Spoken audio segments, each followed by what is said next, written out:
Bueno, muy bien. Entonces vamos a seguir más o menos desde donde habíamos dejado en este video. A ver si terminamos ahora ya, sí, nuestra peli. Habíamos hablado de la cara de felicidad después de sacarse su 10. Bueno, ¿cómo sigue avanzando la historia? Bueno, esto es parte ya de, de la oficialidad de los vínculos, digamos. Es decir, cuando las cosas son con compromiso y cuando las cosas van en serio, nunca se unen dos personas, se unen dos familias. Con todo lo que ello trae aparejado, las cuestiones de las pertenencias a las familias y entonces la constitución de los enlaces políticos que se denominan. Bueno, yo en muchos cursos siempre hemos trabajado ya esta idea de lo que son las familias y cómo el amor, en definitiva, lo que lleva es justamente como que disminuyan las tensiones y las familias políticas son como esas construcciones que las comunidades han logrado hacer para que disminuya un poco la conflictividad entre los clanes, como quien dice. Es decir, la familia es el mayor invento que la cultura ha hecho para que los seres humanos logren como disminuir los componentes más agresivos, porque bueno, en el fondo los chicos se quieren, pero esos como componentes diferenciadores de las familias evidentemente estaban siempre presentes. Yo digo como en las iglesias que uno entra, entonces la familia del novio, la familia de la novia, y de un lado y del otro están... Bueno, algo de eso hay. Ahí se la ve a la madrastra también, con unas caras eh, como de extrañeza. Y mientras tanto el padre de Simon feliz de esta unión, la familia como mucho más abierta y proclive a esos intercambios. Maggie está... Mientras tanto, lo que sigue emergiendo acá es que van insistiendo por preguntas. Bueno, pero ¿y tu hermana? O sea, nos estamos comprometiendo, se supone que nos vamos a casar, entonces si es unión de familias, un poco que Simon ahí le sigue como retrucando un poquito. Dice, bueno, pero ¿y por qué no me hablas de tu hermana? Y además se hace evidente en la charla de que no quiere hablar con la hermana y en los temas familiares no aparece la hermana.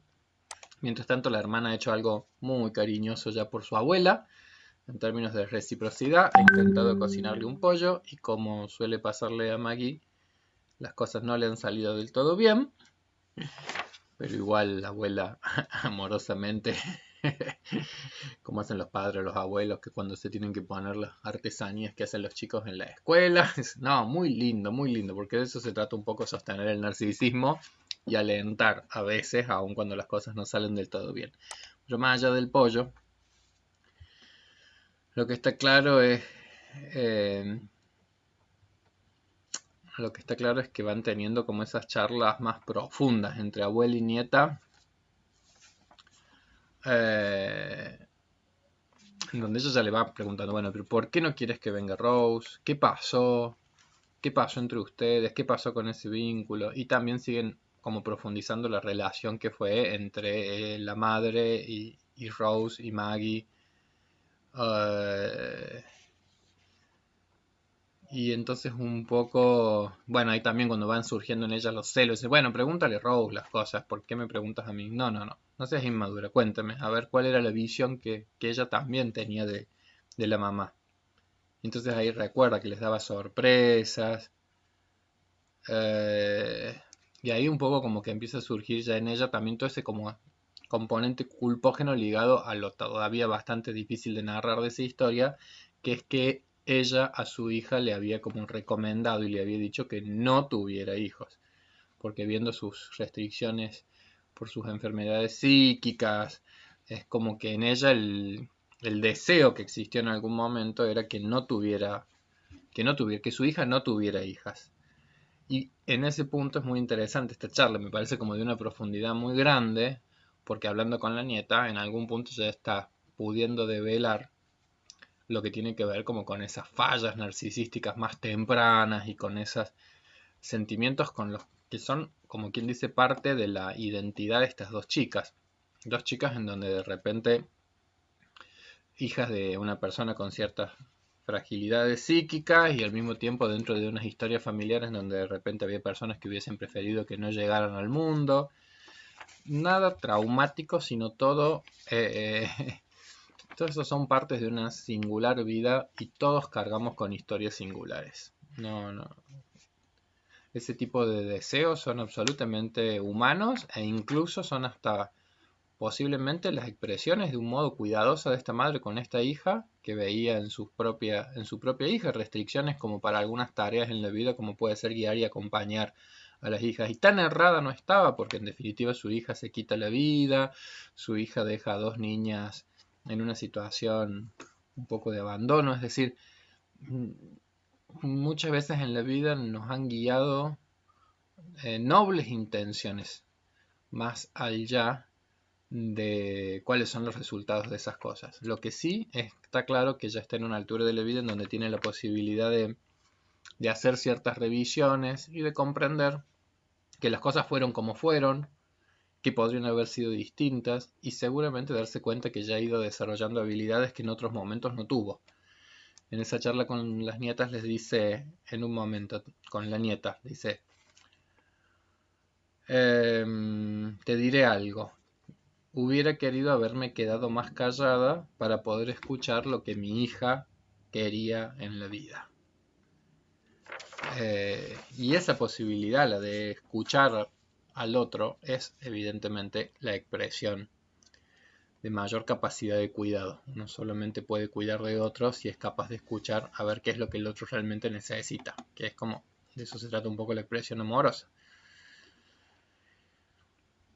Mientras esta abuela va reparando, la madrastra es un personaje nefasto que pasan esa como escena en donde prácticamente al frente de todo el mundo ella que está haciendo algo nuevamente, respondiendo al padre que le ha pedido, que bueno, que su señora quiere hacer esta como qué sé yo que viene a ser una despedida de soltera, pero que en definitiva es una expresión absolutamente humillante y que le pone en la televisión fotos de cuando ella era niña y glotona y no sé qué. Entonces toda una cosa absolutamente humillante que afortunadamente lo que despierta es lo necesario en Rose. Es decir, que no aparezca solamente los componentes de sobreadaptación en las relaciones y en los vínculos, sino que puedan emerger conflictos, eh, que puedan emerger cuestiones como más aguerridas en términos de la personalidad de ella, que se puede enojar con esta mujer, que la pueda amenazar con el cuchillo, que la pueda que la pueda frenar también en algunos de esos aspectos, porque evidentemente ese es un vínculo. Ahí es cuando uno empieza a descubrir, bueno, qué compleja que son las familias, porque acá ya estamos hablando de una familia como ensamblada, en donde ella se ve que algún rol ha jugado, pero es un rol en donde los vínculos ambivalentes son muy potentes. En definitiva, ella la percibe como la pareja del padre, no como una persona que pueda llegar a ocupar un sitio libidinalmente significativo. Y a partir de ahí es que se empieza también como a resquebrajar ese vínculo, porque en algún punto es como que va descubriendo Simon que no está abriéndose no está abriéndose a poder expresarle nada de toda esta historia familiar y vincular. Entonces ahí como que Simon ya empieza por lo pronto a reasegurar su amor, pero al mismo tiempo a percibirla lejana en la posibilidad de compartir la intimidad. Chun chun chun. Bueno, la abuela. Ya le robaron. Ya le robó los datos para poder conseguir a Rose y poder contactarla. Y de ese modo es como. Bueno, finalmente la van contactando. Ahí en esta escenita está el juego de que así como la abuela ya la está buscando a Rose, así como Maggie ya está garabateando unos pedidos de disculpa en unos papelitos, va escribiendo cosas de cómo disculparse con Rose, eh, también en Rose ya está el encontrar el abrigo de la hermana, el olfatearlo, el olerlo, es decir, todo esto que nos está dando la pauta de que, bueno, ya llega el momento del reencuentro entre las hermanas. Ahí se asusta, se cree que estaba muerta. Bueno, en realidad ahí emerge la nueva actividad laboral que va a tener Maggie como su rol en esto de acompañarlas a las mujeres a hacerle, es decir, lo hace con la señora Lescaut de que tiene el matrimonio del hijo. Entonces le hace las compras de la ropa. eh, Y en el mientras tanto, bueno, mientras eso va haciendo como todo un progreso. Y acá me encanta esa escena del abrazo de Maggie con la señora Leskowitz. La señora Leskowitz que muy pillamente desde el principio había dicho, bueno, a ver, esta que viene a buscar, que viene no sé qué, que viene no sé qué. Es la misma que también se va enlazando cariñosa y cuidadosamente y en definitiva terminan habiendo como esa como complicidad también de lo que tiene Maggie, que Maggie tiene aspectos muy íntegros en la cuestión narcisística, es decir, es experta realmente en cómo seducir, en cómo caerle bien al otro, más allá de que después tenga la dificultad de que hay más por fuera que por dentro, como quien dice. Pero bueno, va desnudando toda esa capacidad tierna y amorosa que en realidad también está en ella. Mientras tanto se sigue resquebrajando el vínculo y el estallido es cuando encuentra el zapato roto. Terminar en una boda en donde todo el mundo le decía, ¿qué pasó con tu zapato? Y no sé qué, y no sé cuál. Llorar en... Ahí voy a pegar un saltito, pero llorar porque se reencuentra con el fulano con el que tuve esa experiencia tan humillante y tan devastadora. Por supuesto sigue recibiendo pedidos y pedidos de disculpa, pero al mismo tiempo ella va teniendo como una charla con un grado de intimidad con este fulano que tuvo ese vínculo tan humillante, más intensa que la de Simón. Y en definitiva ahí viene toda la pelea y en definitiva la cuestión de que él decide tomar la distancia porque no siente que haya intimidad entre ellos. Uh, en esa charlita, aunque sea una pavada, en esa charlita que tienen, es como que aparece esta cuestión del daño de la autoestima que cargan cada uno. Y que por ahí más de uno cargamos de cuando somos niños y las cosas que nos han dicho y los modos que nos han tratado. Entonces él le cuenta que a mí me decían la ballena y ella qué sé yo, gordo no sé cuánto. Parecerán tonteras, pero son todas esas como lastimaduras o heridas que quedan en términos de lo narcisístico porque pareciera ser que nuestra condición, nosotros somos seres que necesitamos de relaciones con otros y necesitamos cosas tan humanas como sentirnos mirados, queridos, contenidos, apreciados, y son las cuestiones más básicas en términos de lo vincular. Y la vida adulta de repente tiene como todas esas exigencias de aparentar o madurez o aparentar crecimiento o aparentar fortalezas que no necesariamente estén ni tan sólidas ni tan constituidas, sino que, bueno, la adultez exige aparentar mucho más de lo que uno realmente es y lo que realmente nos puede salvar un poco es efectivamente establecer lazos que tengan un grado de intimidad suficiente como para que uno pueda disminuir la estereotipia que gana los vínculos y efectivamente pueda abrir a los aspectos más significativos que ocurren. Un poco lo mismo que le va pasando a Maggie, con quien va teniendo ese vínculo tan particular, este viejito, pero acá ya se va como despidiendo. Acá en las lecturas que va teniendo son las lecturas en donde ya habla de poder dejar que la noche caiga.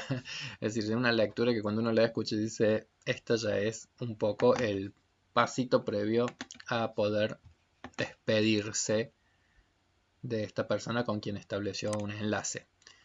Bueno, ruptura y por supuesto que después de la ruptura va a llegar el reencuentro y el cierre de la peli, que es cuando ya pueda Rose buscar y encontrarse. Por supuesto que la ruptura implica para Rose una desorganización brutal, pero bueno, necesaria para que se pueda dar lo que estaba necesitando darse, que es la reelaboración del vínculo para posteriori poder volver a incluir en la vida a Simón. Ahí avanza el proyecto de comprar ropa para las mujeres, bueno, encuentra la carta de Ela, encuentra la invitación de la abuela.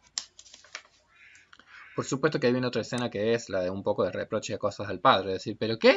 Tengo una abuela que estaba buscándonos, que no sé qué, que intentó estar más cerca de nosotros, que vos en algún punto no autorizaste o no propiciaste o no generaste. Insisto que a mí me parece que acá sale la parte más aguerrida de Rose, la parte que más me parece interesante, que para ella poder realmente lograr cierta intimidad con Simon necesita terminar de hacer ciertas reorganizaciones y necesita terminar de madurar en algunos aspectos que la diferencian. Y para la diferenciación, para la identidad, hace falta cierto componente más agresivo puesto al servicio de cortar los lazos de dependencia infantil o de simbiosis infantiles que en ella había. ¿Sí? Es decir, a veces cuando uno piensa en la adolescencia, piensa que la adolescencia es como la etapa de ruptura de los enlaces amorosos con la familia. No se trata de ruptura de enlaces amorosos, sino que se trata de la ruptura para hacer un movimiento hacia la exogamia, así para poder realmente desprenderse de algunos aspectos de los enlaces más endogámicos, más de tu familia de origen, que no es una tarea sencilla, sino que es algo realmente complejísimo. Hace falta una energía y una carga de agresividad para poder romper algunos aspectos de los enlaces. Lo que pasa es que no necesariamente es lo que se rompe es el vínculo amoroso, pero sí los vínculos de dependencia infantiles, los vínculos de simbiosis infantiles. Por eso digo, a mí siempre como que me van alegrando esas escenas en donde Rose va teniendo posibilidad de palabras más cortantes, de palabras más incisivas, de preguntas más intensas. Y efectivamente son las que van emergiendo. Mientras, bueno, hay por supuesto que en esa charla, digamos, bueno, el padre hace como a su modo sus pedidos de disculpas de, bueno, de lo que él también como padre pudo hacer, esto que ya hemos trabajado, que es la idea de que uno en definitiva siempre ha hecho lo mejor que ha podido y un poco ahora ya es el momento de aceptar la realidad tal cual es.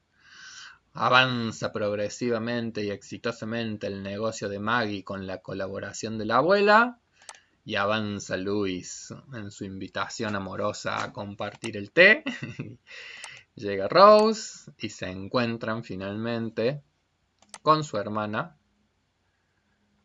La hermana, bueno, por supuesto que tiene que emerger un poquito nuevamente la cuestión de los celos. ¿Por qué no fui suficiente yo? ¿Por qué la tuvo que llamar a Rose? Y con más fuerza emergen cuando llega y el encuentro entre la abuela y Rose es como de un grado de intensidad mucho mayor que ese como encuentro más estereotipado que tuvieron entre ellas. Así que vuelven a despertarse los celos de los cuales ya estuvimos hablando de qué se trataban. Pero ya desde esa noche, digamos desde el momento en que se reencuentran, más allá de que todavía hay ciertas rispideces entre ellas o comentarios, ya la noche las encuentra durmiendo juntas. Las encuentra reencontrándose en la dimensión de la amistad y de la hermandad más genuina y más cuidadosa que ellas históricamente han tenido y que ahora se reconfigura, no se pierde, como dice la canción, nada se pierde, todo se transforma y pasan realmente ya a un plano de una amistad recíproca y cuidadosa y más equilibrada y más concordante, es decir, ya no se reencuentran en el mismo plano.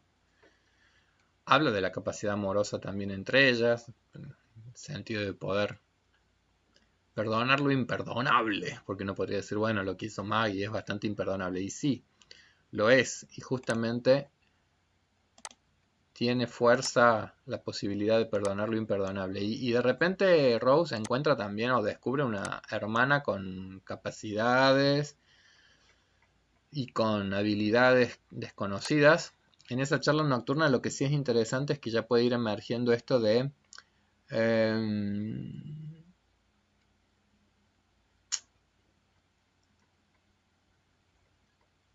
em, bueno, de nuevo un poquito el reproche amoroso, pero ¿cómo te estás por casar con alguien que no conozco? ¿Cómo no me has dicho cómo es y todo lo demás? Por supuesto que ahí... ¿Qué? ¿Quieres acostarte con él? Y ahí la frase es, no espero que me perdones, Rose, pero en verdad lo siento. Es decir, hay un pedido de perdón, hay un pedido de disculpas. No lo recibe creo que inmediatamente en este punto, pero es, es complejo porque, bueno, de eso se trata un poco el perdón. Solamente... eh, solamente cuando hay algo imperdonable se puede perdonar. Como la paradoja de que lo perdonable también es perdonable. Lo imperdonable es perdonable o termina siendo perdonable o por lo menos nos muestra de qué se tratan los vínculos más potentes y los vínculos más amorosos cuando son honestas las pedidas de disculpas y que quizás son justamente la pauta de que está esa posibilidad de la emergencia y la configuración de un vínculo en otro nivel de intimidad y encuentro. Pero bueno, digo que Rose va descubriendo esa otra faceta de Maggie en las relaciones cuidadosas que he estado estableciendo con todas las personas de este centro, todas las personas mayores. Después las presenta, ahí yo creo que van pasando cosas como muy graciosas, que es cuando, por ejemplo, la presenta a su hermana, a todo ese grupo que estaban jugando como el ajedrez, y decía, estos son todos abogados, y de repente también Rose está experimentando una sensación extraña, porque siempre en todo caso Maggie ha sido la hermana de Rose, en esa como adhesión. Y ahora de repente ella empieza a experimentarse que ahora la conocida, la querida, la amada y la apreciada por todo el grupo de personas, las mujeres, los varones de esa comunidad, es Maggie. Y de repente ella también está empezando a descubrir que no es una posición ni tan cómoda ni tan sencilla, que tu identidad no esté siendo reconocida sino a partir de tu vínculo de hermandad con un otro. Es decir, en ese sistema familiar en donde ella siempre había sido la hija de o la huérfana de, o la hermana de, tal vez en sus zapatos está empezando a entender que no es una tarea sencilla, que tu identidad siempre haya estado definida por tu vínculo, tu relación con otros, y ser vista como la incapaz o la... Eh, entonces, creo que ella de repente ahí lo va descubriendo cuando de repente ella empieza a transformarse en, vos sos la hermana de Maggie. Ah, la hermana de Maggie. Ah, ¿y en qué trabajas? Ah, abogada. ¿Y en dónde? Ah, no, ahora ya en tal buffet, pero ya no estoy trabajando. Eh, ya, bueno. Siguiente escena. La abuela la sienta a sus dos nietas con todo un álbum de fotos. Y entonces esa es una charla como muy bonita. Una charla como muy bella en donde cada una puede traer a la historia esos sufrimientos infantiles que han tenido en la relación con la madre, las peleas con el padre, las discusiones, las cuestiones que eran del orden de la, bueno, también de los problemas psiquiátricos que tenía, la historia famosa de ese perrito que estuvo un día en la casa, la anécdota entonces de ese perrito, la anécdota como de todas unas escenas absolutamente bizarras en donde la madre con sus trastornos la llevó a hacer la compra de ese perrito, pero que ella parece que estaba como embetunada y con las cosas, bueno, toda una situación como de mucha bizarría, digamos, para poder ser comprendida por la niña, por una niña pequeña que era Maggie, comprendidas y como toleradas más en profundidad por una niña más grande que era Rose, y por lo que ella ya desde esas épocas hacía, que era llevarla a la habitación, alejarla de las discusiones, que no pudieran escuchar, ponerle música para no escuchar lo que el padre gritaba o todas las situaciones de violencia o todas las situaciones como de tan desorganizantes para la vida psíquica infantil de la más pequeña. Y al mismo tiempo, ahí es como que a Maggie le cae la ficha de que no fue un accidente de auto. Pero esta es la foto de la madre.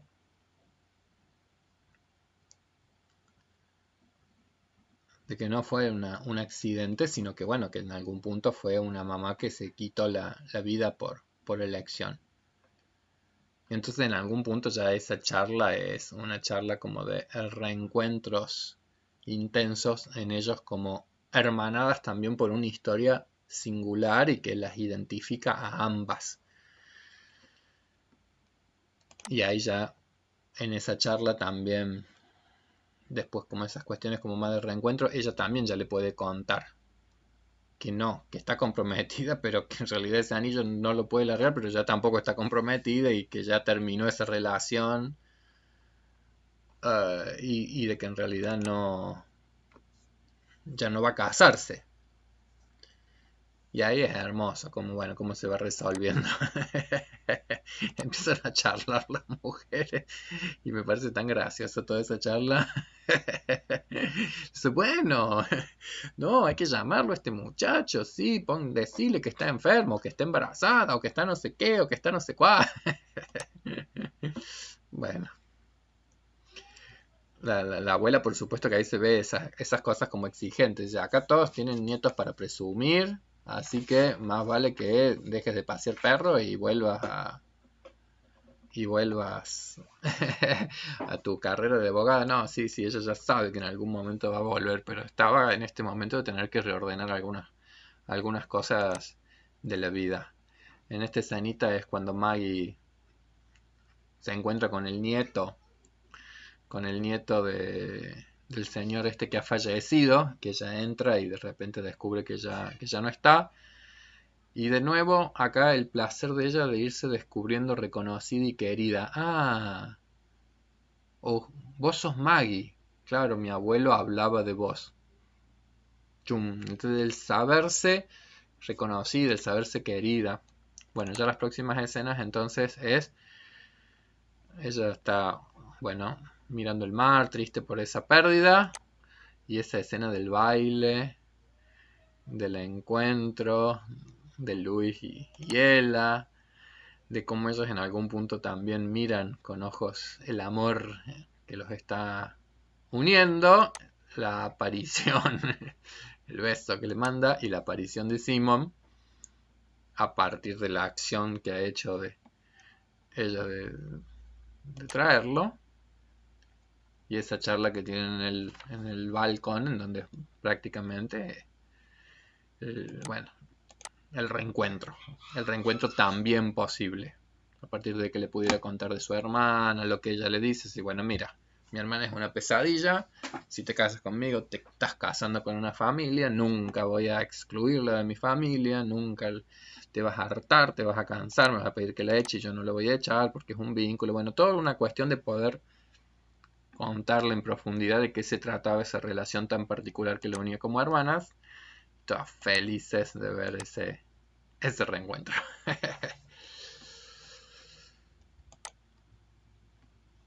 Nada, la película termina en el matrimonio, termina con charlas de reconciliación de esta historia, entre abuela, yerno, el pasaje de los zapatos, de los zapatos que ella misma usó, y una ceremonia muy linda, una ceremonia muy bella, en donde sorprende Maggie pudiendo enunciar con su propia voz una poesía preciosa, haciendo una lectura en público, después de haber practicado, mostrando su capacidad, mostrando su valía y mostrando un final feliz. Ya van varias películas con finales felices.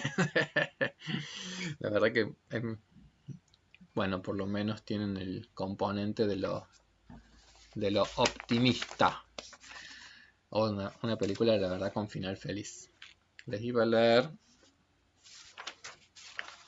un texto breve, muy breve lo que les voy a leer, pero para cerrar con esta peli, pero que, y para cerrar un poco en realidad también conceptualmente con las cuestiones del enlace, de los enlaces amorosos.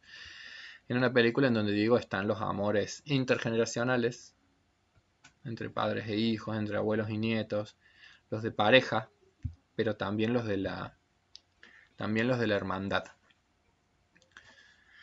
Los más complejos son los de pareja porque en algún punto toda la dimensión de la sexualidad también se mete y en donde realmente hay mucho que es del orden de la elección y no tanto del destino. Es decir, nuestra familia consanguínea en algún punto son los objetos a los que estamos destinados a amar y a sufrir, por lo tanto, a partir de ese vínculo, amor, odio, angustias, ambivalencias.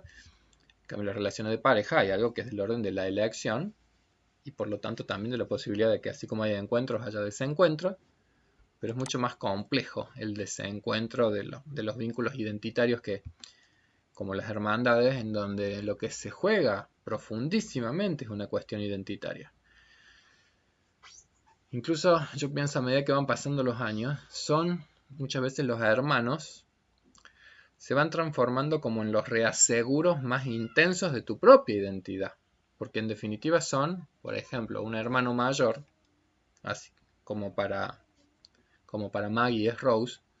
El día que Maggie pierda a su padre, la persona con la cual va a tener el vínculo probablemente de mayor extensión identitaria van a ser los hermanos. Hay muchos estudios que muestran que la relación con los hermanos va como ganando en significado y en importancia a mayor edad. Y que de repente uno tal vez con los hermanos en algunos momentos vitales no se ha visto tanto y de repente en edades avanzadas vuelve a ganar fuerza el vínculo. Y yo creo que tiene que ver con eso, que muchas veces son los hermanos con aquellos que tenemos los vínculos de muy larga duración, pero vínculos muy significativos para custodiar aspectos de la identidad personal. Porque nosotros somos lo que somos también en base a los vínculos que hemos tenido a lo largo de nuestras historias. Pero hay muchas historias, hay muchos aspectos de nosotros mismos que solo se las podemos narrar a los interlocutores válidos para esa narración. Entonces, si para ella esa historia del Honey Boom y el perrito y todo lo que tiene que ver con su infancia, es decir, ¿quién puede ser un interlocutor válido para esa historia? Entonces, ahí es cuando uno empieza a ver que tiene una significación muy especial a algunos vínculos. Entonces, si perdiese ese vínculo, también se perderían partes de la propia identidad. Les voy a leer de un autor que se llama Juan Tubert Oclander, que es un psicólogo, psicoanalista argentino, pero que tuvo que radicarse en México y allá trabajó y es un teórico dentro de lo que se denominan las relaciones objetales, que es una línea dentro del psicoanálisis que si bien toma muchos conceptos de Freud, también en algunos otros aspectos se diferencia. En uno de los aspectos cruciales en que se diferencia es justamente en considerar que Freud quizás había puesto mucho el foco en la comprensión de algunos aspectos más neuróticos, porque Freud trabajó mucho con la psicología, digamos, con la psicopatología, digamos, que Freud había puesto mucho el foco en las necesidades justamente de los componentes eróticos que se juegan en los vínculos. Y en algún punto la teoría de las relaciones objetales en realidad pone más bien el foco en aspectos que son muy salutogénicos de la condición humana y en realidad en el componente más tierno de la pulsión y del vínculo en esa dimensión más humanizante. Entonces hacen una diferencia entre lo que serían los aspectos más pulsionales de las necesidades más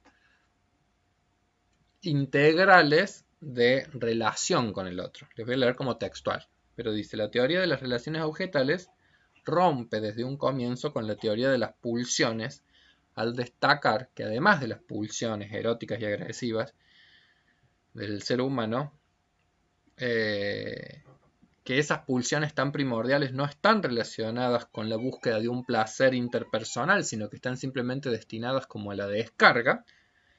Junto con esas motivaciones, entonces, están otras que son las necesidades de relación, necesidades altamente personales.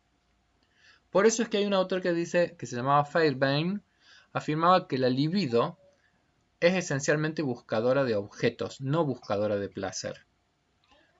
En la misma línea también fue Winnicott el que distinguió entre las necesidades del ello, es decir, deseos y pulsiones, pero también necesidades del yo.